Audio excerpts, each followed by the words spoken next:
దేవుని పరిశుద్ధ నామానికి మహిమ కలుగును గాక. ఈ దృశ్యం చూసినప్పుడు మన జీవితం కనిపిస్తుంది.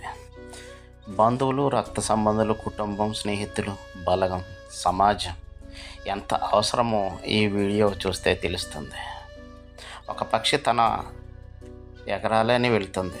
దాని తల్లి పక్షి కూడా దాని వెనకాలే ఫాలో అవుతుంది. తనకు తెలియదు సమాజంలో శత్రువులు ఎవరో, మిత్రులు ఎవరో తెలియదు. ఒక శత్రువు వచ్చాడు, అటాక్ చేశాడు. వెంటనే తన యొక్క తల్లి తనను ఫాలో అవుతూ వెళ్ళింది. తన బలగమంతా దానిని చూడటం మొదలెట్టింది. చూసి ఒక్కసారిగా లేచి అవన్నీ దానిని ఫాలో అవటం మొదలైనవి. దాన్ని వెంటాడుతున్నప్పుడు దాన్ని చేసేది ఏమీ లేక దానిని అక్కడ వదిలిపెట్టి ఆ శత్రువు పారిపోయింది. ఎప్పుడైనా అంతే, మనం అందరితో కలిసి ఉన్నప్పుడే మనకి శత్రువుని జయించే బలగం మనకు ఉంటే మనం ఏదైనా చేయగలం. చాలామంది ఈ రోజుల్లో కుటుంబాలు ఏదైనా నేను ఒక్కనే చేసేయగలను, ఏదైనా నేనే సాధించేయగలను అని అనుకుంటాం. కానీ అది తప్పు.